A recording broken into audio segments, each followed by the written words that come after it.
հատ թուրքական առած կա, մենք իհարկե թուրքերի նկատմամբ մեր ատելությունը խանգարում է հասկանալ, որ թուրքերը 600 տարի կայսրություն ունեցած ժողովուրդ են եւ հենց այնպես չէին կարող կայսրություն ունենալ, այսինքն թշնամուց պետք է կարողանալ սովորել։ Այդ առածը ասում է, երբ որ ծաղրածուն մտնում է պալատ, թագավոր չի դառնում, բայց պալատը վերածվում է կրկեսի։ Դա թուրքական առած է։ Հիմա մենք ունենք այդ վիճակը Հայաստանում եւ այն 30 տարվա աղճատված քաղաքական պատկերացումների հետևանքը, որը մենք այսօր վայելում ենք որպես սննկացած կարելի ասել պետություն, ուժեղացնում է եւ փաստորեն Նիկոլ Փաշինյանը հենց դրանով է զբաղված, ուժեղացնում է մեր մեջ դարերով ձևավորված Թումանյանի խոսքերով ասած կկվի բարդույթը, հա, այսինքն կեղծ համոզմունքների պատկերացումը, որ դու քեզից ոչինչ չես ներկայացնում։ Դու ոչ մի ամբիցիա, ոչ մի հավակնություն քաղաքական չպիտի ունենաս առհասարակ։ Դու ընդհանրապես կարող ես զիջել եւ այդ ներարկվում է, ակտիվորեն ներարկվում է այսօր Նիկոլի կողմից ժողովրդին, որ դուք ոչինչի քաղաքական արժանի չեք եւ այդ վասալի ինչ ինքնիշխանություն, ինչ անկախություն եւ այլն։ Պետք է միայն տալ, որ ընդհանրապես խաղաղություն լինի, փրկվենք, հա, եւ այս սա է, որ հիմա կատարվում է, եթե երկու խոսքով ասենք։ Այսինքն մտածված, սա կարծում եք մտածված ծրագիր է։ Ես կարծում եմ, որ այն ուժերը, ովքեր բերել են Նիկոլին իշխանություն եւ սատարում են իր իշխանությանը, այսօր դրսի ուժերը ես նկատի ունեմ, եւ նաեւ ներսի տարբեր շարասյուններ 5-րդ, որոնք գոյություն են Հայաստանում, հենց այդ նպատակն էլ հետապնդում են։ Այսօր հասկանալի է, որ իր վարած քաղաքականությունը հստակորեն պրոթուրանական, պրոթուրքական քաղաքականություն է, ուստի ես կարծում եմ, որ հենց այն ուժերը, ովքեր սատարում են այդ Թուրան պրոյեկտին, հենց այդպիսի խնդիր են առաջ դրել, հոգեբանորեն կոտրելու հայ ժողովրդի քաղաքական որևիցե հավակնություն, որպեսզի հայ ժողովուրդը առասարակ հավակնություններ չունեն։ Եվ ապացուցել, որ երկիրը չկայացած երկիր է։ Այո, որ ինքը չկայացած երկիր է, չկայացած ժողովուրդ է, ինքը չի կարող հավակնել քաղաքական ինչ-որ անսպասելի քայլերի, աննախադեպ ինչ-որ նախաձեռնությունների եւ ավելին գուցե պետականություն չունենա։ Խոսքը հենց դրա մասին է, ես որ ասում եմ ինքնիշխանություն, հենց դա նկատի ունեմ, այսինքն ինքնիշխանությունից այս հողը տակից գնում է, էլի, այսինքն հոգեբանորեն ստեղծում են այդպիսի վիճակ, որ հասկանում է թե ինքն ինչ է իրենց ներկայացնում ինքնիշխանությունը, իսկ ինքնիշխանությունը ինքը հենվում է որոշակի օրենքների վրա, ինքը հենվում է օրենքն էլ ածանցյալ է ժողովրդավարության, ըստ ժողովրդավարության պատկերացման ածանցյալ է իրավունքից, բայց իրավունքն էլ ինքնին այսպես հիմք չի, ինքն էլ ածանցյալ է արժանապատվությունից, եթե չկա արժանապատվություն, մնացած ամեն ինչը փլուզվում է, այսինքն խոսքը հենց դրա մասին է, որ այսօր խփվում է այսպես նշանը, թիրախը հենց արժանապատվությունն է։ Այն ինչ տեղի ունեցավ Գյումրիում, այն ինչ մենք երեք լսեցինք նոր քաղաքապետի ուրեմն շուրթերից կամ իր ելույթից հասկացանք, ինչ ուղղություն է վերցրել Գյումրին, ինչ կատարվեց Գյումրիում եւ արդյոք սա ինչ որ աղերս ունի ընդհանուր այս տրամաբանության մեջ, թե չէ Գյումրին իր դարդով տապակվող քաղաք է այժմ։ Այսպես ասած, փորձում են պառակտել մեր փաստորեն ինքնությունը մեր ազգին, հենց այդպես առանձին։ Այ արցախցիները դա առանձին մի երևույթ են, գյումրեցիները առանձին երևույթ են,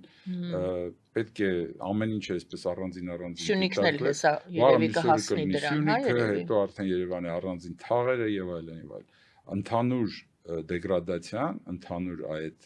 քայքայումն ու պառակտումը դա միասնական տրամաբանություն է եւ բնականաբար եթե այս արատավոր շրջանը կործանարար արատավոր շրջանը,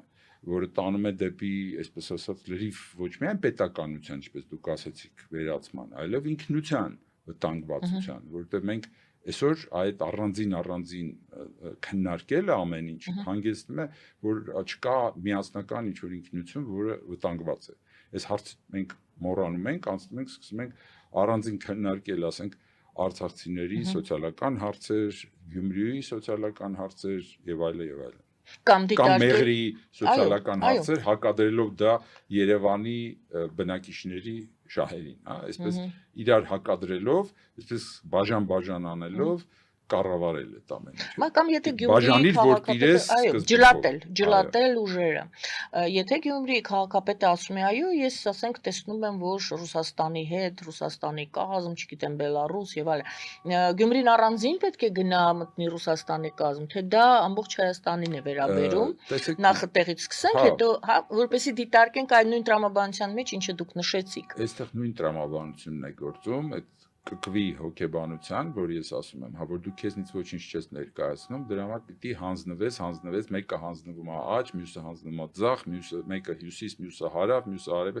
արևելք, արևմուտք, այդպես հանձնվելու հոգեբանությունն է ստեղծում, որը աղճատված քաղաքական պատկերացումների հետևանք է այս կեղծ էլիտայի, որը Հայաստանում ձևավորվել է այս 30 տարիների ընթացքում։ Ոնց թույլ չտանք դրա խորացմանը կամ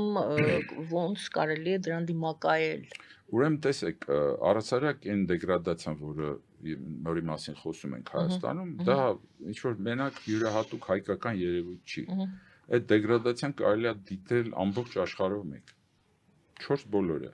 Դա քաղաքակրթական ընդհանուր դեգրադացիայի խնդիր է, որում մենք ապրում ենք, եւ խնդիրը ոնց որ կլիմայական փոփոխությունը, չէ, աշխարհի։ Դա մի ինչ որ ժողովրդի կամ մի ազգի լուծելու խնդիր չի։ Դա այսպես հավաքական ջանքերի խնդիր է համադրելու։ Այդ իմաստով քաղաքակրթական այդ խնդիրները, որ մենք հիմա ականատես ենք լինում նաև հենց բուն արևմուտքում, չէ, հակասությունները արևմուտքի ներսում, Միացյալ Նահանգների ներսում, դա ինչ որ տարօրինակ երևույթ է թվում։ Գուցե առողջացման ճանապարհ է։ Խնդիրը այն է, որ ճգնաժամը կարող է դառնալ առողջացման ճանապարհ, եթե դու պատկերացնում ես, թե ինչպես պիտի դրանից դուրս գաս եւ այն դասերը, որը առել ես քո այդ հիվանդությունը ձեռք բերելուց, որ հասկանաս ըստ դրա քայլեր ձեռնարկես։ Այդ իմաստով խնդիրը, որը դրված մենք այսօր մեր վրա զգում ենք, դա ոչ միայն ազգային խնդիր է, այլև քաղաքակրթական խնդիր է, որովհետև այն հակասությունները, որ խորացել են համաշխարհային, մի մասը մեր մասով մենք տերն ենք այդ մեր մասի, այդ խնդիրների։ Բայց այդ խնդիրը շատ ավելի մեծ է եւ այստեղ ուսուսի տալու խնդիր կա այն ուժերի հետ, որոնք որ փորձում են այդ քաղաքակրթական ճգնաժամից դուրս գալ եւ հիմքեր ստեղծել նոր քաղաքակրթության համար։ Այդ իմաստով ես ուզում եմ ասել, որ մենք մեր պատմության ընթացքում մի քանի անգամ այդպիսի ճգնաժամեր տեսել ենք քաղաքակրթական։ Սա սովորական ինչ որ մի տնտեսական ճգնաժամի հետևանք չի, սա ամբողջական համակարգային ճգնաժամ է, թե հոգեբանական, թե տնտեսական, թե մնացած բոլոր առումներով։ Մարդկությունը այդպիսի փուլի մեջ է գտնվում։ Եվ այդտեղ պետք է հասկանալ, թե դու առհասարակ ինչ քաղաքակրթության մաս ես քեզ զգում, որտեվ հիմա մենք ամեն տեսակ հայեր տեսնում ենք, չէ՞, հիմա տեսնում ենք ամեն ծակ ու ծուկերից դուրս եկած, այսպես ասած, տեսակներ, որոնք նայում ես զարմանում ես, ասում ես բլոգեր է, հա, ինչ որ հայտնվել ու խոսում է, այսինքն մի 5 տարի առաջ հնարավոր չէ, որ այս մարդը ամբիոն ունենար, լսող ունենար, բայց հանկարծ պարզվում է, որ իր վայրահաճությամբ, հա, գարշահոտություն տարածելով կարող է հանդիսական ունենալ եւ այդ մասսայական հանդիսական, այսինքն հիվանդության վիճակը շատ ավելի լուրջ է, քան մենք պատկերացնում ենք։ Դրա համար այն ինչպես որ մենք ենք պատկերացնում, դա այն ուժերը, որոնք որ փորձում են մարդկայնության հիմքի, արժեքների հիմքի վրա, այսօր աշխարհում հո մենակ մենք չենք, որ արժեքների մասին կարող ենք մտածել, ուրիշ երկրներում էլ կան դրանք։ Այդ ուժերի հետ փորձել համագործակցության մեջ մտնել եւ փորձել կանգնեցնել այն աղետալի ընթացքը, որը թե մեր շուրջն է տեղի ունենում, թե Հայաստանի ներսում։ Եվ այդ իմաստով, եթե ինչ-որ որոշ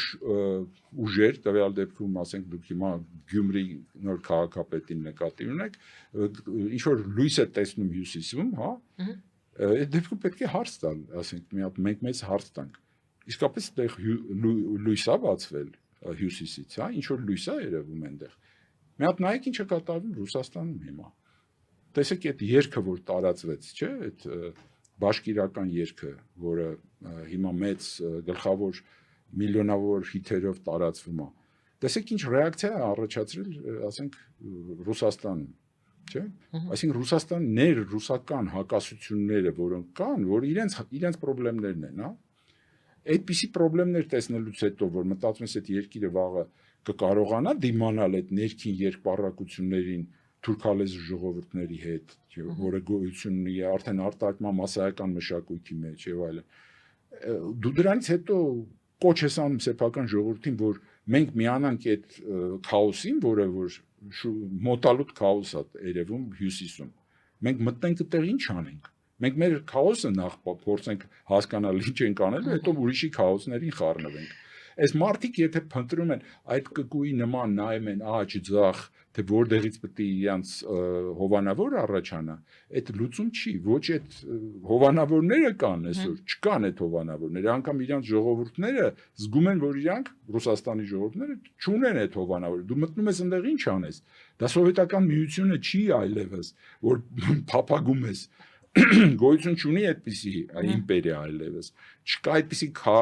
գաղափարախոսություն որի տակ դու կարողանաս քո տեղը գտնես քո ինքնությունը հայկական ասենք խորհրդային տարիների հայկական ինքնությունը ինչ որ ձևով տեղավորվել էր չէ ինչ որ իմունիային համակարգ է հայ ժողովուրդը ձեռք բերել խորհրդային սիստեմի մեջ գոյատևելու ազգային հիմա դու գնում ես այնտեղ որպես ինչ որպես Մարգարիտա Սիմոնյան դառնաս ինչ ես դառնալու այնտեղ Ռուսաստանում այսօր